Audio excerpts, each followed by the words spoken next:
तो कल हम लोगों ने इसके फॉर्मूले को पढ़ लिया था और वहाँ पे एक दो क्वेश्चन सॉल्व किए थे। तो आज हम लोग उस फॉर्मूले पे बेस्ड कुछ क्वेश्चन को सॉल्व करेंगे, फिर उसके बाद नेक्स्ट फॉर्मूले पे और नेक्स्ट एक्सरसाइज की तरफ चलेंगे। तो चलो स्टार्ट करते हैं। मान लीजिए यहाँ पे एक कोई ट्रायंगल यानी ले लिया जाता है PQR। PQR एक ट्रायंगल ले लिया जाता है और वहाँ पे आपको ये कह दिया जाता है कि R जो है आपका वह है 90 डिग्री। R है जो वो है 90 डिग्री यानी राइट एंगल है। हिंदी में इसको कहते हैं समकोण। तो वहाँ से आपको ये हो जाता है कि PR यानी जो PR की वैल्यू दे दी जाती है, PR की वैल्यू दे दी जाती है 12 और QR की वैल्यू दे दी जाती है 5। तो हम लोगों से ये पूछ रहा है यहाँ पर कि हमें साइन P, कॉस P और tan R की वैल्यू निकालनी है, यानी साइन P, कॉस P और tan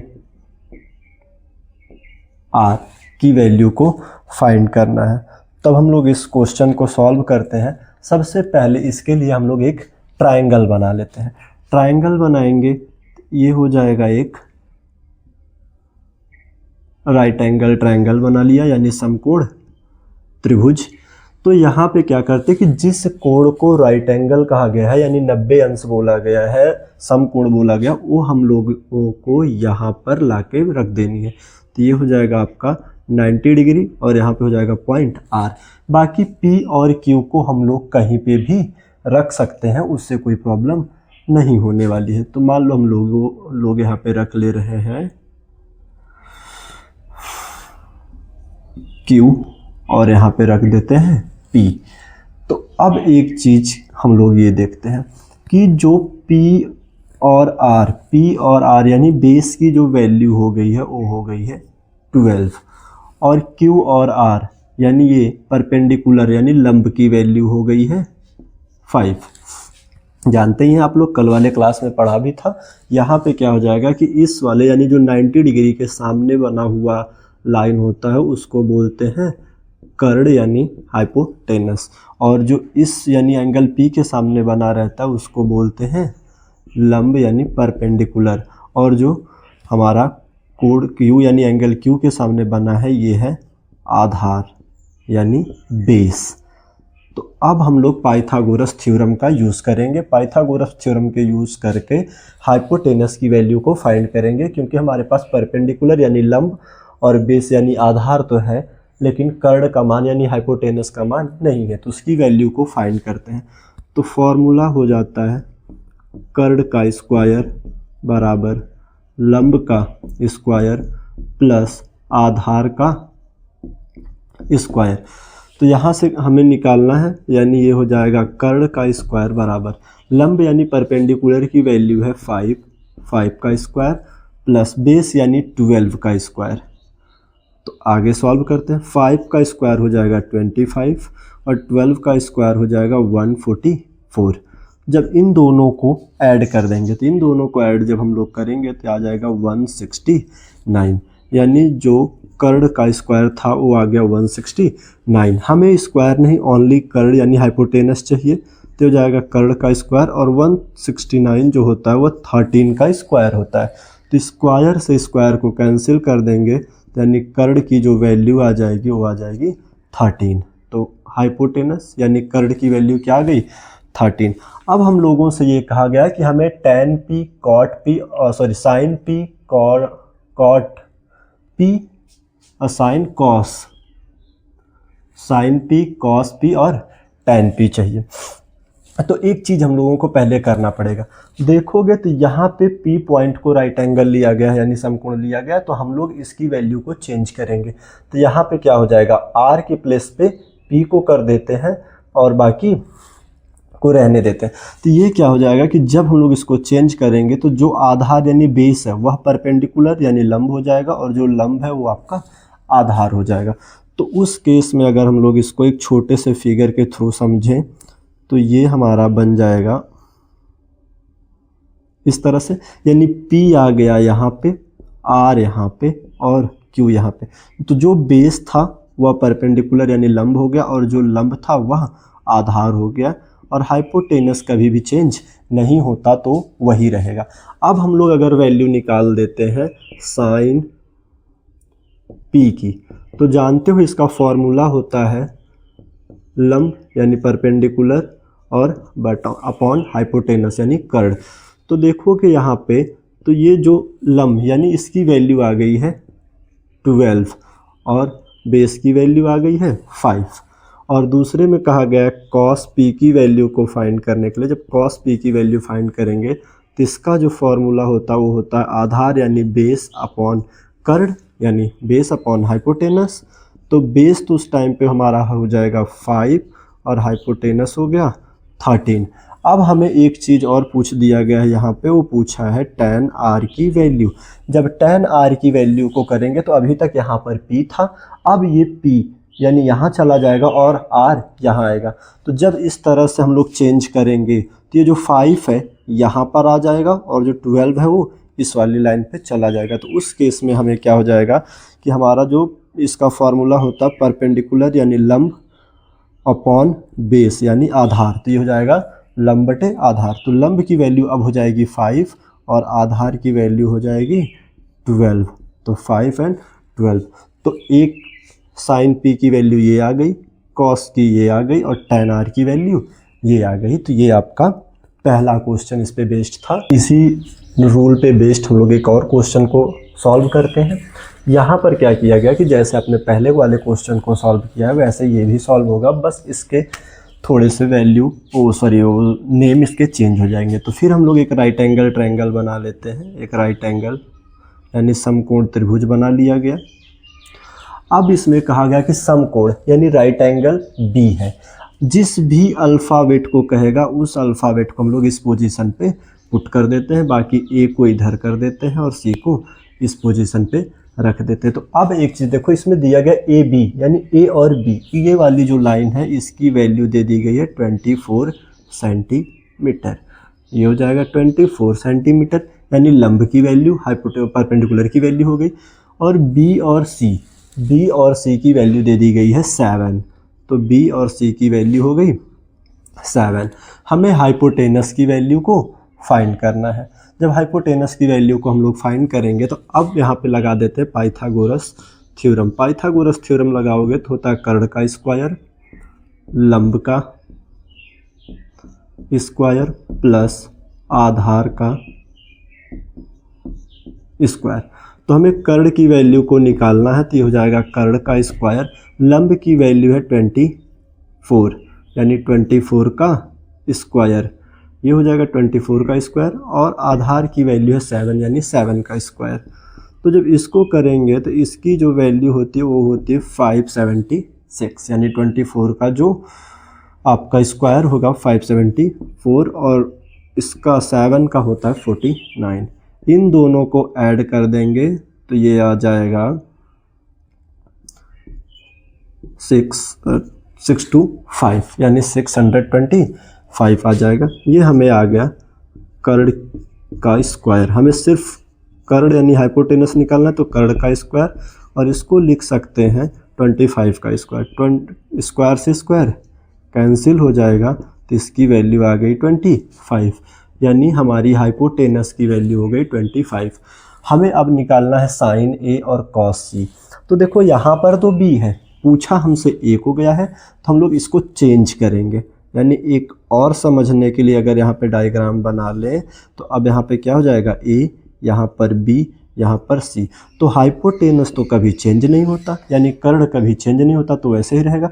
अब बेस हमारा यहाँ पे आ जाएगा परपेंडिकुलर यानी आधार हो गया लंब और लंब हो गया आधार।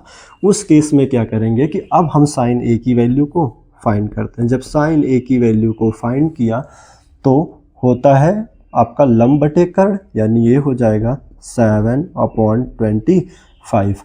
और जब कॉस सी की बात की जाए तो इसको दोबारा से चेंज करोगे, जब इसको अगेन चेंज करेंगे तो ये 24 यहाँ पे आ जाएगा और 7 यहाँ चला जाएगा, यानी तब इसका होता आधार बटे कर्ड, यानी ये भी हो जाएगा 7/25। तो ये हो गया साइन ए की वैल्यू और ये हो गया कॉस सी की। चलिए क्वेश्चन नंबर 3 को सॉल्व करते हैं। ये हो गया क्वेश्चन नंबर 3। यहाँ पे दिया गया कि give a right angle triangle, यानी आपको एक समकोण बनाना है, समकोण त्रिभुज बनाना है जिसमें लंब, कर्ण और आधार यानी बेस, हाइपोटेनस, परपेंडिकुलर सबके वैल्यू को दी गई है। तो यानी हम लोग एक बना लेते हैं। ये हमारा हो जाएगा राइट एंगल ट्रायंगल। यहाँ पे कर लेते हैं ए बी सी, यानी आपको लंब वाली लाइन ये है तो ये हो जाएगा 12 सेंटीमीटर, आधार भी आपका दिया गया 12 सेंटीमीटर और ये आपका दिया गया 13 सेंटीमीटर। ये सारी वैल्यू गिवन है यानी दी गई है। तो देखो, चाहे तो हम लोग इसको फिगर बना लेते हैं, वरना फिगर अगर ना भी बनाते तो भी हमारी वैल्यू को सॉल्व हो जाता। तो इसमें क्या करना कि जितने ट्रिग्नोमेट्री रेशियो है उन सब के वैल्यू को यानी उन सब के मान को निकालना है। तो हो जाएगा साइन थीटा, पहला साइन बी कर लेते हैं यहाँ पे, sine B, cos B, tan B, और उसके बाद हो जाएगा आपका टैन बी, कॉट बी, और उसके बाद सेक बी और कॉसेक बी। इन सब की वैल्यू 6 रेशियो होते हैं, 6 की वैल्यू निकालना। सबसे पहले बात की जाए अगर साइन बी की, तो साइन वी यानी ये होता है लंब बटे कर्ण, यानी यह हो जाएगा ये 12/13, और ये होता आधार बटे कर्ण यानी ये भी हो जाएगा 12/13। टैन भी होता है लंब बटे आधार यानी ये हो जाएगा 12/12, और 12 से 12 कैंसिल हो जाएगा तो इसका वैल्यू 1 भी हो जाएगा। टैन का उल्टा ही ये होता है तो यानी ये भी हो जाएगा 12/12, ये भी कैंसिल तो 1। बात करते हैं सेक की। सेक जो होता है कॉस का उल्टा, यानी 13 ऊपर और 12 नीचे, 13 ऊपर और 12 नीचे। और जो कॉसेक होता है, कॉसेक होता है आपका साइन का उल्टा, तो यानी यहाँ पर भी हो जाएगा आपका 13 ऊपर चला जाएगा और 12 नीचे आ जाएगा। तो ये 6 रेशियो थे, 6 रेशियो की वैल्यू यहाँ पे निकाल दी गई है। इस तरह से हमारा फिगर बेस्ड क्वेश्चन होता है। तो ऐसे ही सारे क्वेश्चन होंगे, कुछ की वैल्यू गिवन रहेगी, कुछ की वैल्यू हमें फाइंड करनी रहेगी। कभी कभी इन दोनों की वैल्यू यानी परपेंडिकुलर और बेस की वैल्यू दे देगा तो हाइपोटेनस की फाइंड करनी पड़ेगी, हाइपोटेनस और बेस की दे देगा तो परपेंडिकुलर की, या परपेंडिकुलर और हाइपोटेनस का दे दिया तो बेस का। तो इन सब को किसी एक को, दो तो आपको वैल्यू गिवन रहेगी और एक ही आपको फाइंड करनी पड़ेगी। तो एक जब आप पाइथागोरस थ्योरम से फाइंड कर लोगे तो बाकी किसी भी रेशियो की वैल्यू इजीली निकाली जा सकती है। तो अब हम लोग क्वेश्चन नंबर 4 को सॉल्व करते हैं। यहाँ पे साइन थीटा की वैल्यू दी गई है, sine theta is equal to 8/17। तो हम लोगों को टैन थीटा और कॉस थीटा की वैल्यू को फाइंड करना। तो अगर सबसे पहले इसकी बात करें साइन थीटा, ये हो जाएगा 8/17। तो यानी साइन थीटा की जो फॉर्मूला होता है वो फॉर्मूला था लंब बटे कर्ण, यानी आपका ये हो जाएगा परपेंडिकुलर और हाइपोटेनस। तो यानी ये लंब की जो वैल्यू है वो तो आ गई 8 और कर्ण की वैल्यू आ गई 17, यानी यही फॉर्मूला था, लंब की वैल्यू 8 और कर्ण की वैल्यू 17। अब लगा देते हैं हम लोग पाइथागोरस थ्योरम। तो पाइथागोरस थ्योरम ये हो जाएगा कर्ण का स्क्वायर बराबर लंब का स्क्वायर प्लस आधार का स्क्वायर। तो कर्ण के प्लेस पे हम लोग रख देंगे 17 का स्क्वायर इज इक्वल टू लंब यानी 8 का स्क्वायर, प्लस हमें आधार की वैल्यू चाहिए तो आधार को ऐसे रहने देते। 17 का स्क्वायर करोगे तो ये आ जाएगा 289, यानी इसकी स्क्वायर को निकालने के लिए 17 का 2 टाइम मल्टीप्लाई यानी 17 × 17 करोगे तो भी ये वैल्यू आ जाएगी। और 8 का करेंगे तो 8 का हो जाएगा 64 और ये हो जाएगा आधार का स्क्वायर।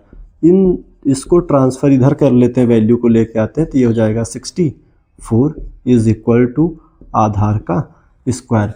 289 में से 64 को माइनस करो तो 9 में से 4 को माइनस करोगे 5, ये हो जाएगा 2 और ये हो जाएगा 2, और यहाँ पे हो जाएगा आधार का स्क्वायर। तो 225 जो होता है वो 15 का स्क्वायर होता है।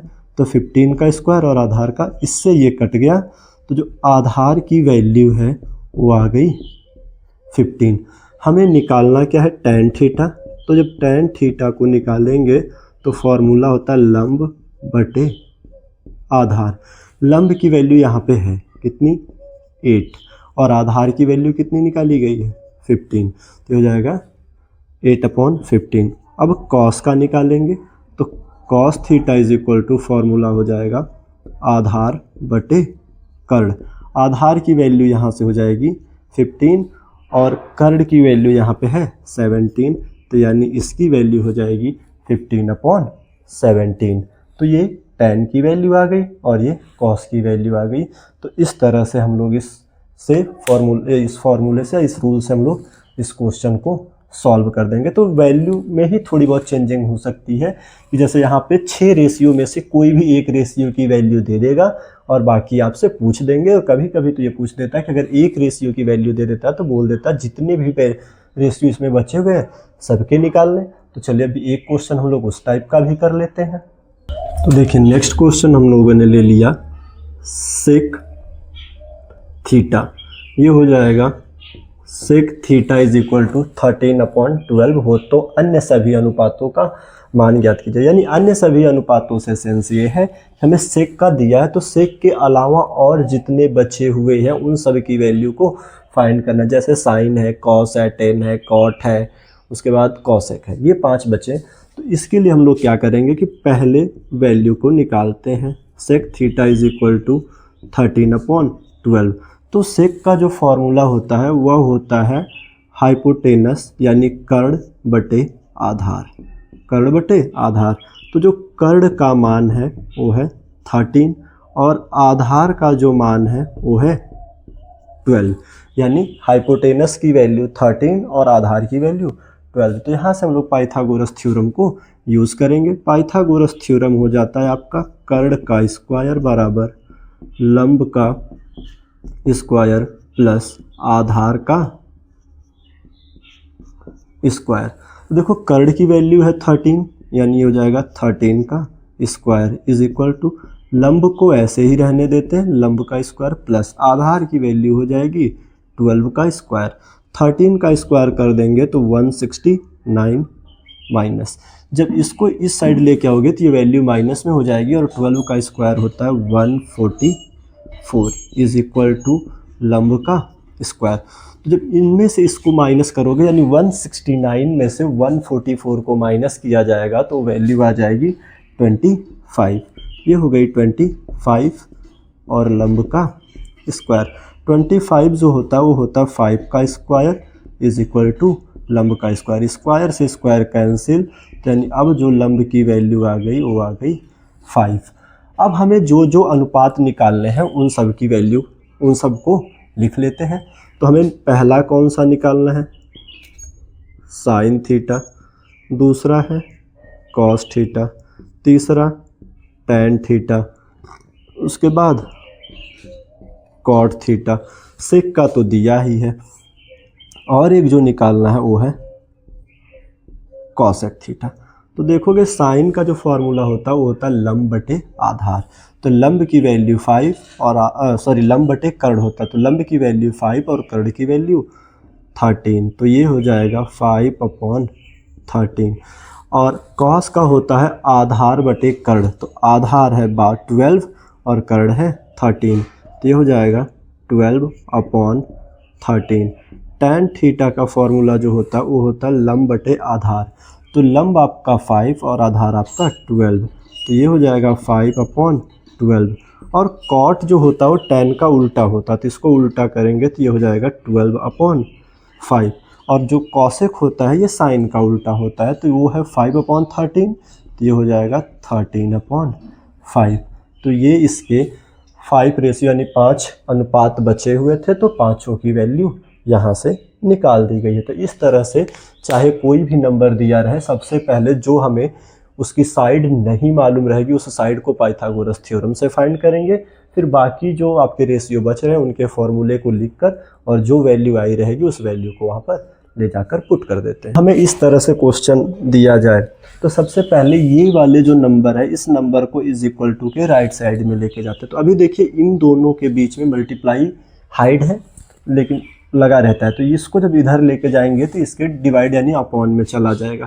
तो ये हो जाएगा आपका cot A is equal to 8/15, यानी आपको 15 cot A is equal to 8 दिया गया है, आपको साइन ए और सेक ए की वैल्यू को फाइंड करना है। तो अब हमें ये मिल गया। और कॉट के फॉर्मूले को जानते हैं कि वो होता है आधार बटे लंब। तो यानी आधार की जो वैल्यू है वो 8 हो गई और लंब की जो वैल्यू है वो 15 हो गई।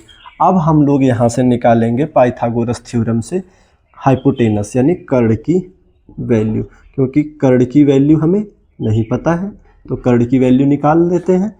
तो पाइथागोरस थ्योरम होता है कर्ण का स्क्वायर, लंब का स्क्वायर और आधार का स्क्वायर। तो कर्ण की वैल्यू निकालनी है तो ये तो ऐसे ही रहेगा, और लंब की वैल्यू है 15 का स्क्वायर और आधार की वैल्यू है 8 का स्क्वायर। तो 15 यानी ये हो जाएगा 225 और ये हो जाएगा 64। तो ये कर्ण का स्क्वायर, कर्ण के स्क्वायर इज इक्वल टू करेंगे, दोनों को ऐड कर देंगे तो ये हो जाएगा 982, यानी हो जाएगा ये 289। तो 289 देखोगे तो ये होता है 17 का स्क्वायर, 2 से यानी स्क्वायर से स्क्वायर कैंसिल, तो ये आ गया 17। यानी अब जो हाइपोटेनस की वैल्यू है, हाइपोटेनस की वैल्यू यहाँ पे क्या हो जाएगी 17 रख लेते हैं। अब निकालना जिसको है साइन ए को, साइन ए का फॉर्मूला हो जाएगा लंब बटे कर्ण। तो यानी लंब है 15 यानी 15 और कर्ण है 17, तो ये हो जाएगा 15/17। दूसरा है आपका सेक ए, तो सेक ए का फॉर्मूला हो जाएगा आपका कर्ण बटे आधार, यानी कर्ण का जो है वैल्यू वो है 17 और आधार की वैल्यू है 8, तो ये हो जाएगा आपका 17/8। तो इस तरह से इन दोनों के क्वेश्चन आ गए। अब इसी बेस्ड पे हम आपको कुछ क्वेश्चन देंगे जो सॉल्व करने पड़ेंगे। आप लोगों को होमवर्क के लिए रहेगा, इसको लगाइएगा। जैसे पहला क्वेश्चन है cot theta is equal to 7/8 हो तो साइन थीटा और सेक थीटा की वैल्यू निकालनी है, और दूसरा है 3 cot A is equal to 4 हो तो आपको अन्य सभी से मतलब यह है कि आपको sine cos tan sec cosec ये पांचों के अनुपात निकालने पड़ेंगे। तो पांचों के अनुपात आप यहाँ से निकाल लीजिएगा। इसमें भी पाइथागोरस थ्योरम और इसमें भी पाइथागोरस थ्योरम लगाकर जो एक की वैल्यू नहीं है उन दो उसको फाइंड करोगे, एक साइड की वैल्यू इसमें से फाइंड करके फिर आप उस फॉर्मूले को लगाएंगे। तो इस क्लास को यहीं पे समाप्त करते हैं और अगली क्लास में हम लोग इसी के अगले थोड़े से और एडवांस लेवल के क्वेश्चन को सॉल्व किया जाएगा जो रहेगा। Thank you so much.